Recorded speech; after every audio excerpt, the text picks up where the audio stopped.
Hello everyone and welcome to the Pharmacochemistry Vibes. I would like to thank all the viewers for giving huge response to interpreting infrared spectrum at the basic level. Now today let me take you to the higher levels wherein we can study infrared spectrum in details. We will try to find out some answers to the questions which might have generated in your mind in the basic level. So let's get started with the advanced level. I hope you remember contents covered in the basic level. We initially covered the scale. On the x-axis there was wave numbers, and on the y-axis it was percent transmittance, and the whole scale of wave numbers ranged from 400 on the right to the 4000 centimeter inverse on the left. And then we saw this whole spectrum can be divided into fingerprint and functional group regions, wherein 400 to 1400 centimeter inverse is a fingerprint region which is not used for structural elucidation much, but it is mainly unique pattern used for identification. Functional group region ranging from 1400 to 4000 centimeter inverse is used for detecting presence of different functional groups. So it helps in the structural elucidation. Then we saw the positions, shapes and intensities of a few of the major functional groups. We saw CH stretches which appear around 3000 centimeter inverse, and CH bends which appear around 1300 or 1400 centimeter inverse. Then we went on to see C double bond C stretch around 1600, C triple bond C as well as C triple bond N stretches around 2200 centimeter inverse. We also talked about carbonyl stretch, the most prominent and the strongest peak in the IR. So that appears around 1700 centimeter inverse. So we also saw C single bond O stretches in the region of 1000 to 1300 centimeter inverse. Then OH and NH stretches, usually broader one, appearing late towards the left side of the spectrum, that is from say 3200 to 3600 centimeter inverse.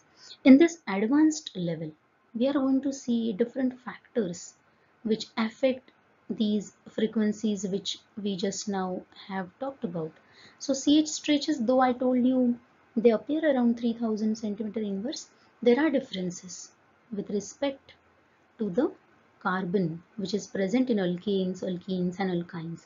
Then something interesting concept which is called as Fermi resonance, and we will also see effect of different substituents, how they affect carbonyl stretches as well as position of these substituents with respect to the benzene ring. And lastly, we will see some parameters related to the sample preparation about the solvent and atmosphere, how it affects these frequencies. In this level, we are going to see different factors which affect these higher frequencies, mainly with respect to hybridization state, then something called as Fermi resonance, effect of different substituents, hydrogen bonding, solvent and atmosphere. So let's begin with the simplest one, how hybridization state of the carbon affect the CH stretches. Let me repeat.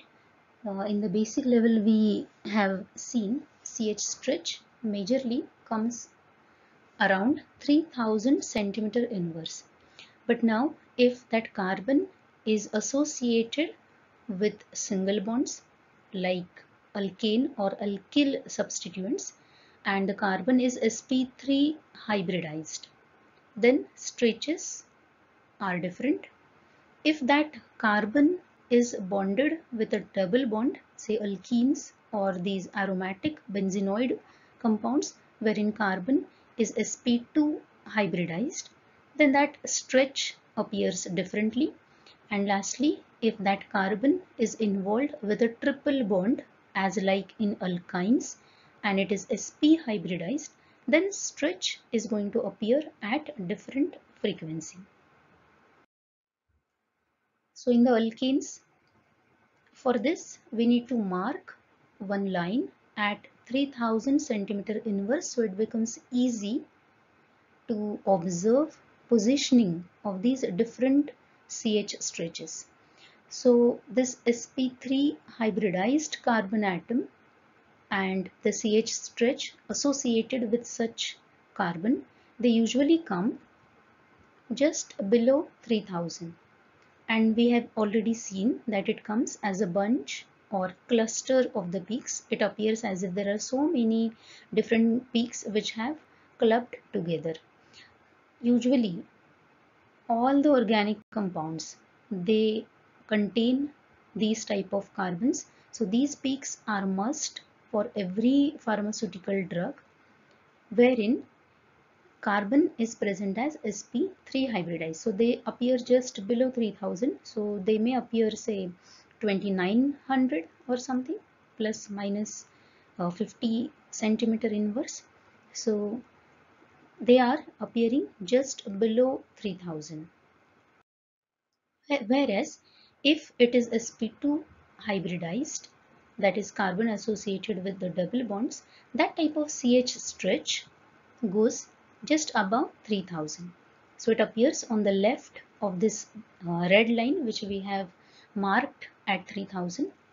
So if there are CH stretches which are appearing just above 3000, so say 3050 or 3070, then it can confirm the presence of alkene or carbon double bonds, but it is always good to give support with the C double bond C stretch, which will come around 1600 centimeter inverse, and we have also seen it is usually associated with the overtones. So CH stretch above 3000 along with C double bond C stretch and associated overtones can confirm the presence of double bonds, especially with in case of carbons. In alkynes, CH stretch is very sharp, not as cluster, and it appears around 3300. So this is much far away from this red line. At 3300 centimeter inverse, if you get a sharp and strong peak, it is indicative of a CH stretch wherein carbon is bonded with a triple bond. Now this along with C triple bond C stretch is a very good indication of alkyne in your structure, and as we have already seen, this triple bond stretch around 2200 may be because of alkyne or nitrile. So presence of this CH stretch is a very good distinguishing factor because it will be present in the alkynes but it will not be present in the nitriles, because in nitriles we have it say triple bond N. So there is no hydrogen unless it is only a simple nitrile wherein carbon's fourth bond is hydrogen. Otherwise, this CH stretch will be absent in the nitriles. So 3300 centimeter inverse along with triple bond stretch at 2200 is a good indication of alkynes. So this factor of hybridization state, we can see single bonded carbon below 3000, double bonded carbon just above 3000, and triple bonded is about 3300. So this trend is going from right to left, and it is very much analogous with the carbon-carbon stretches also, because C double bond C stretch, we know it appears at 1600, C triple bond C stretch appears around 2200. So as the strength of the bond increases, frequency of absorption also increases. Then coming to the second factor, which is called as Fermi resonance. Now this is something to deal with interaction of vibrations. Usually a fundamental vibration involves transition from ground vibrational energy state to the immediate first energy state, and this gap will be matching to the energy content of that radiation. Sometimes there occurs transition from ground state directly to the second energy state, second excited state, or even it can go up to the third energy state.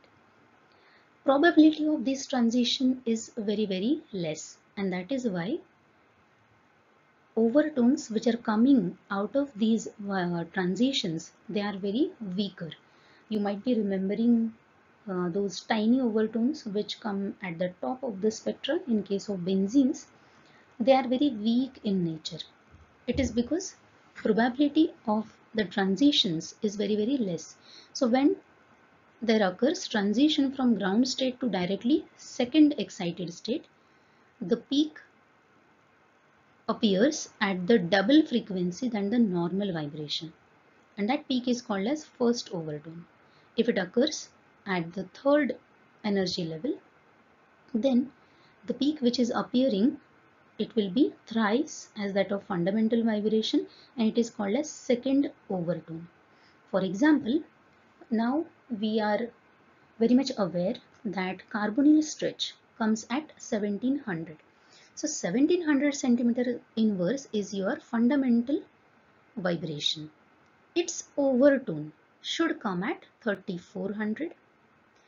Second overtone should come at say 5100.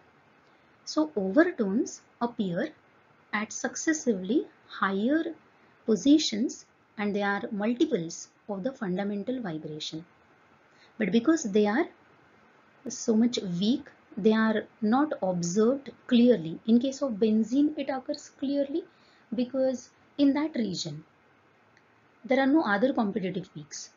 In the region of 1600 to 1800, there are no other competitive peaks in the region, and that is why they are observed. But if you want to observe carbonyl stretch, its overtone at 3400, you know, we have a very broad OH or NH stretches, so these overtones are usually undergo undetected.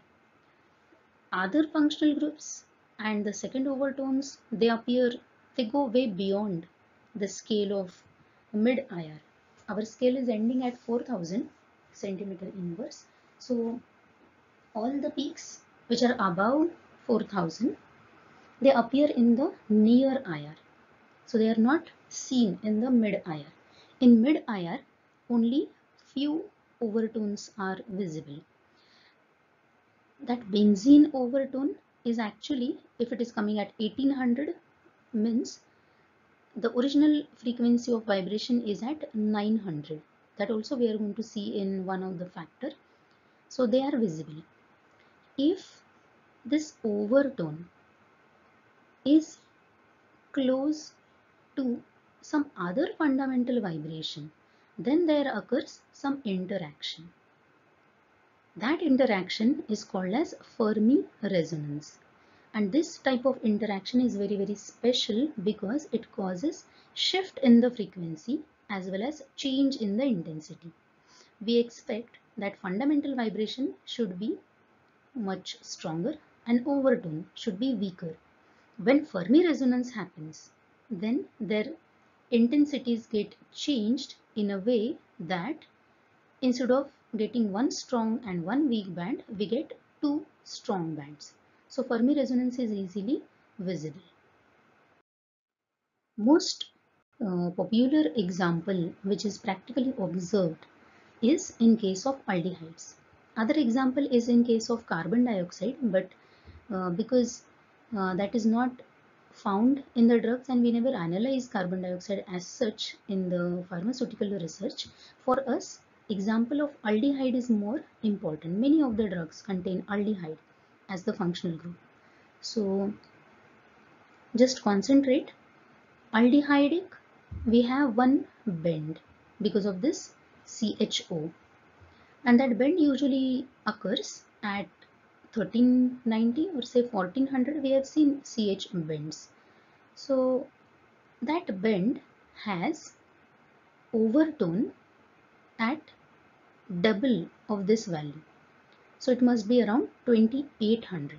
So overtone of this band is expected to come at 2800, but just now we have seen CH stretches. They start coming from 2900.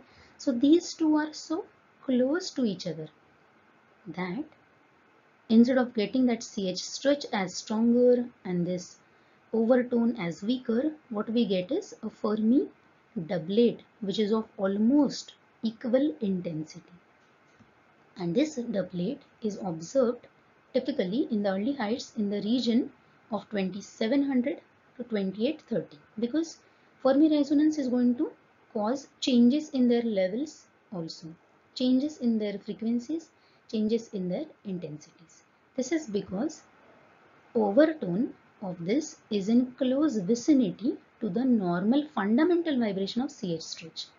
So intensity of that CH stress is taken up by the overtone, and that is why the two peaks appear of almost equal intensity to each other. But out of this, the peak at higher frequency out of the doublet, the second peak appearing at higher frequency is usually buried under normal CH stretches because they are strong enough.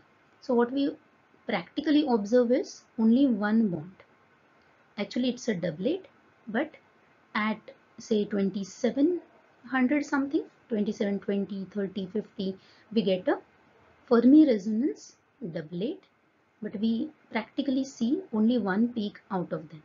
Now this, along with C double bond O stretch in the region of aldehyde, confirms the presence of aldehyde during structural elucidation.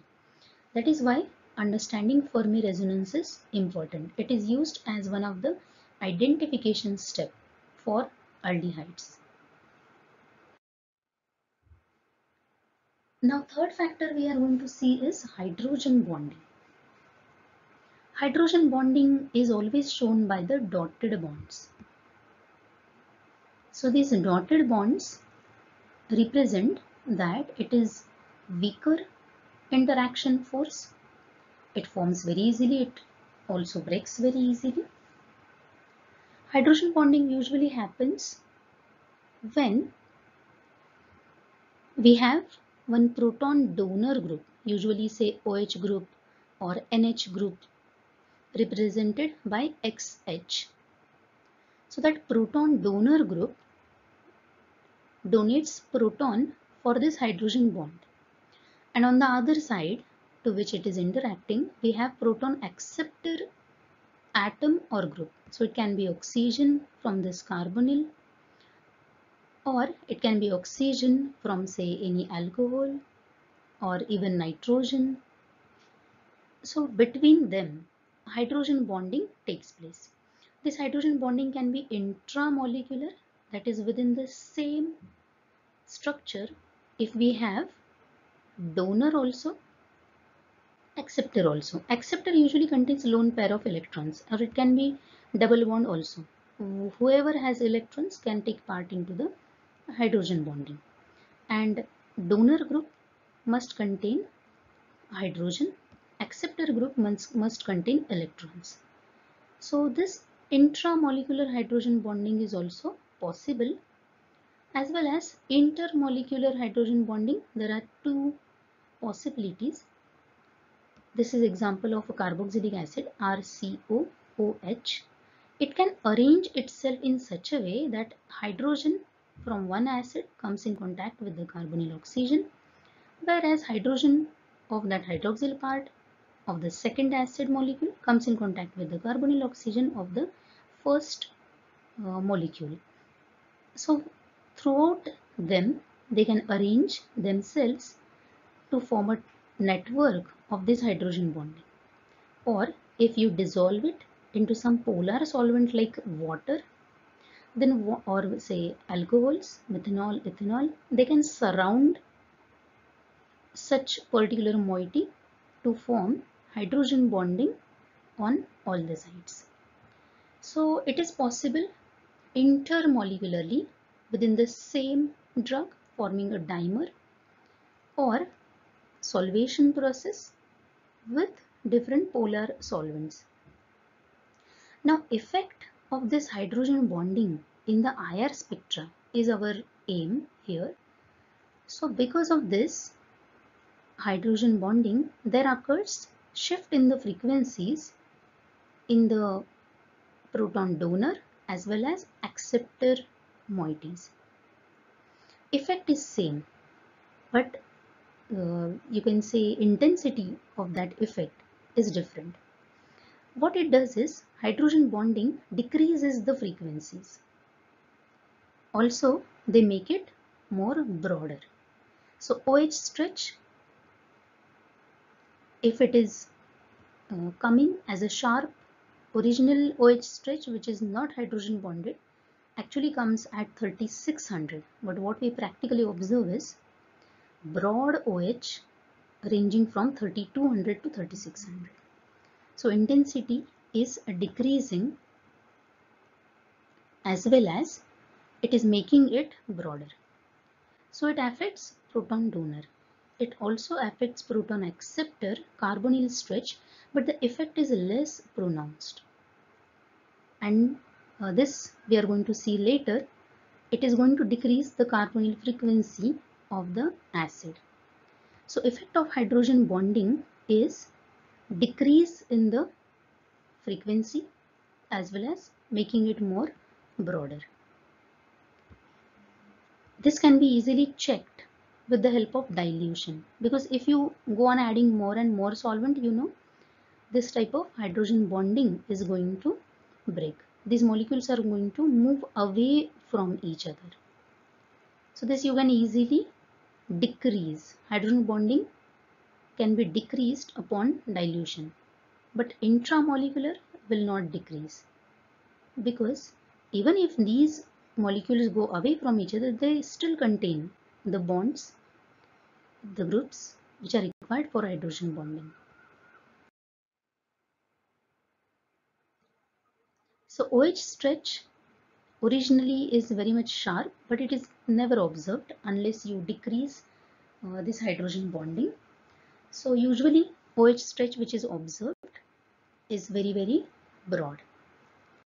If you dilute it, then intensity decreases, and somewhere some as a shoulder you can observe that original OH stretch, that broadness decreases because we are decreasing hydrogen bonding.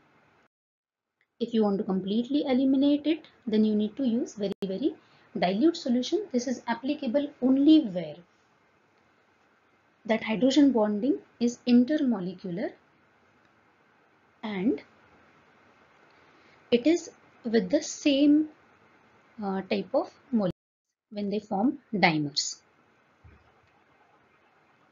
Next effect which we are going to see is effect of substituents on the carbonyl stretch. If you remember, carbonyl stretch we generally said it is around 1700 centimeter inverse, but in case of amides CONH2 that appears below, say 1650 to 1700. Esters it is higher, say 1745 or something, and in case of aldehydes, acids and ketones, acids come at the lower value.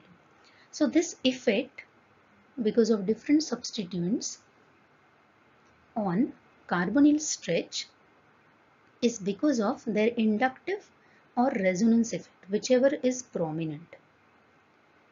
If there is, consider the case of ester, wherein oxygen acts by inductive effect because it is electron negative, it pulls the electrons. So what it does is, it reduces, because it is pulling the electrons, it reduces the length of this C double bond O, and it increases the force constant, because reduction in the bond length increases the force constant. So frequency is increased, and that is why we see esters come at higher value as compared to the other carbonyl functional groups. Whereas in case of amides, even this is true in case of uh, thio compounds containing sulfur in place of nitrogen. So these being lesser electronegative than the oxygen, but because they contain lone pair of electrons, they donate it, they exert the opposite effect.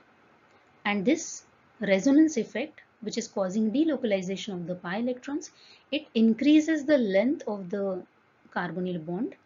So as the bond length increases, force constant decreases, and that is why amides come at the lower value.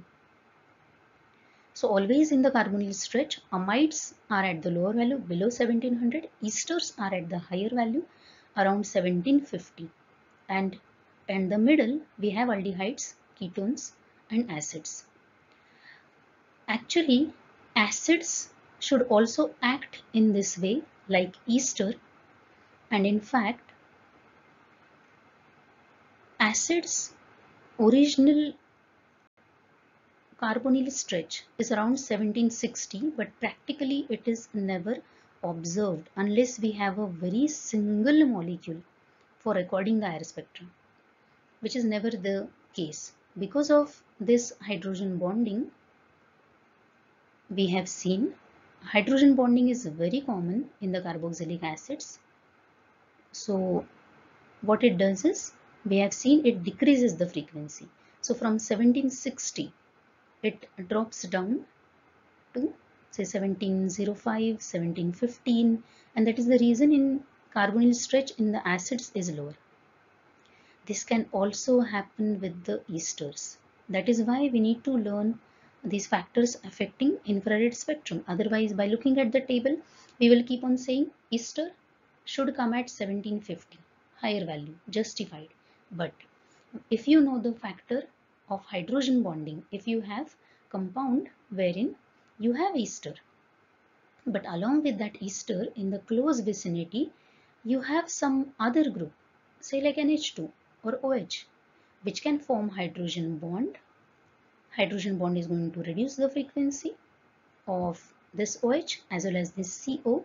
So in case of methyl salicylate, though being ester, carbonyl stretch comes at 1680, which you might think it is going in the range of amides. So these factors practically these will help you in interpreting the spectrum, wherein you need to carefully see the structure, what kind of substituents are present, and whether there are possibilities of hydrogen bonding or not.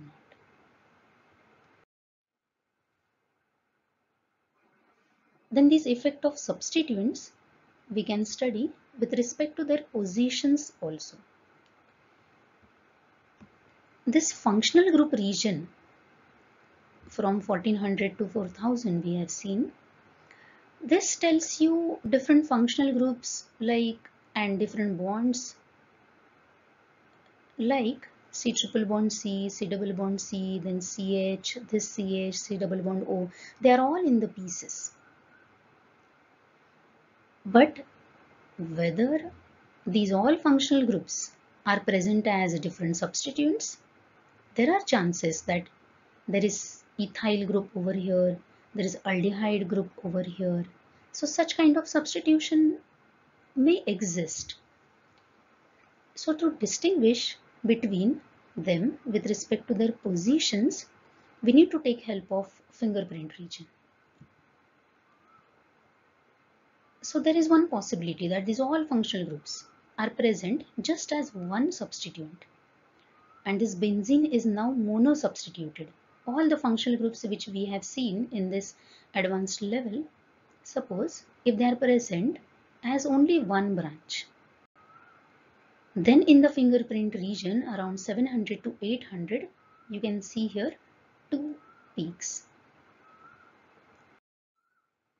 If it is di-substituted, then there are possibilities that it can be close to each other, that is ortho disubstitution. In that case, you can quickly observe it is only a single bond. In case of meta substituted, when they are present at 1,3 to each other, again two peaks have come.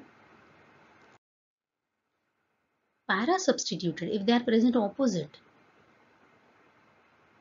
1,4 to each other, then there is single peak. So this effect can be summarized.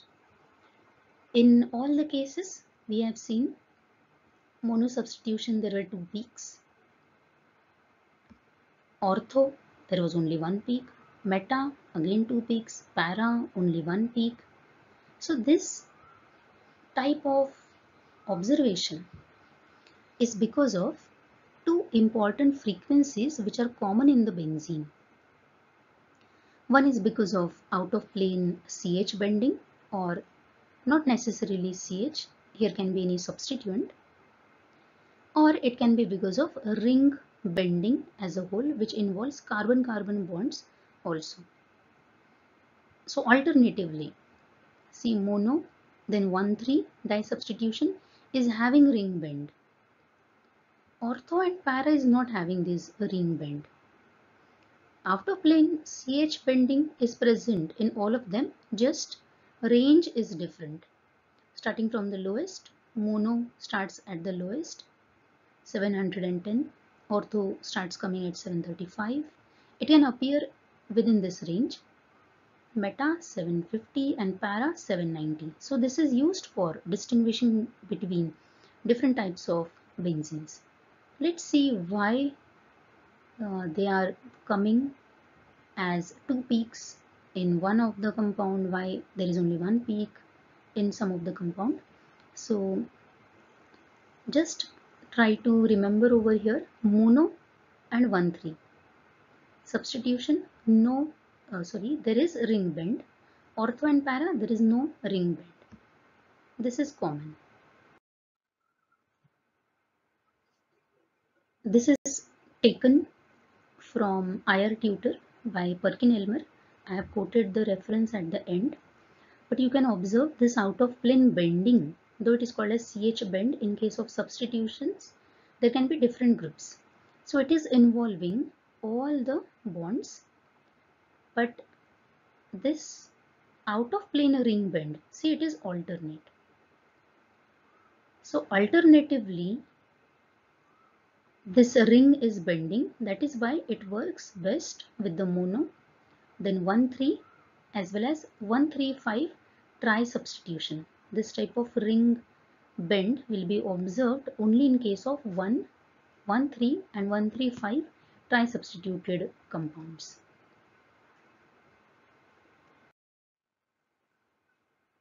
Then lastly, we will focus on how do we practically record the spectra. Usually for solid samples, we dilute it with KBr, KBr being inorganic in nature, so it doesn't show interferences because of its own peaks in the mid-IR ideal. But if it happens that we need to record it into the polar solvents, we have seen hydrogen bonding can take place and frequencies will be reduced, but usually that effect is limited up to 25 centimeter inverse. It will not get reduced beyond that. So by changing the solvents, we can observe this effect. Otherwise, eliminate the solvent and record the spectra as neat liquid. Neat liquid means the original liquid 100%, which is not diluted with any of the solvent. There is also one method called as Newjoul Mull technique, wherein paraffin oil is used.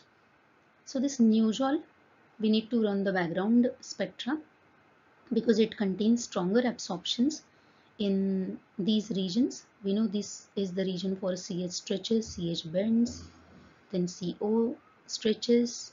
This is coming in fingerprint region. So blank spectrum must be recorded and then it must be corrected for the solvent.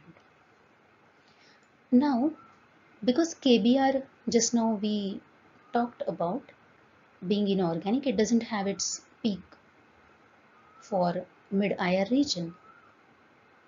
That is why these alkali halides are used as sample holders and in the optics.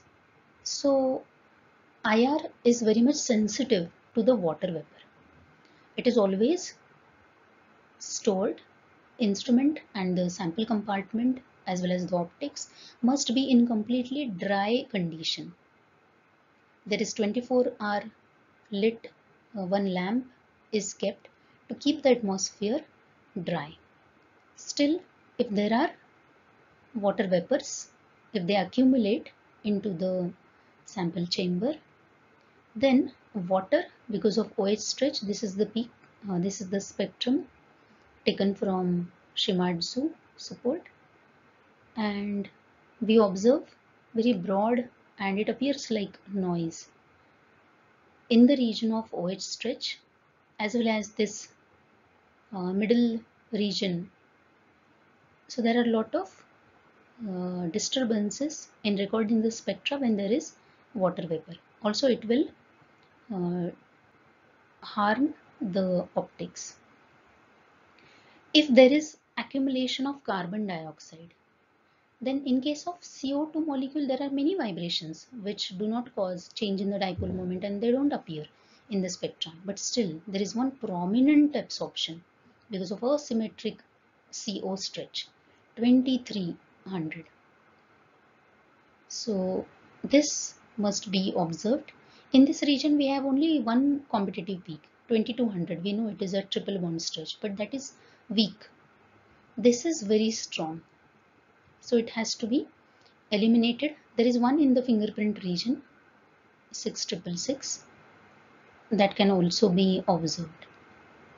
So this is because of carbonyl stretch, which should appear at 1700, but in CO2 there are two carbonyls near to each other. So this has been increased in the frequency. Obviously these peaks are not desirable, so they must be eliminated wherever possible. So what ideology is followed is, just before sample measurement you have to do background measurement and you have to correct the background so that between your background measurement, then reference blank measurement and then your sample measurement, background remains same and it will be easy for the software to delete the background. Also, if there is accumulation of CO2, then we need to purge the sample chamber and light path by dry air or nitrogen, and there are some options available in the software wherein we can do this atmospheric correction. So we have seen these effects, and this is the summary of all the kinds of stretches and bends we have discussed in the basic as well as advanced level. These are taken from the Skoog. You can refer to this software program of IR Tutor. With the help of animations, they have shown it. A detailed interpretation of different functional groups. You can download it. It is free. Even Silverstein, then Kemp, Pavia and Skoog will give you detailed discussions on these factors. There are references. I mean, in these references, you will also find a discussion on, say, tri-substituted benzenes, tetra-substituted benzenes, how to distinguish between them. So if you find it interesting, do read these good reference books on it. Thank you for watching and good luck with your structural elucidation. If you have any questions, please drop them into the comment section or personally write to me. Thank you.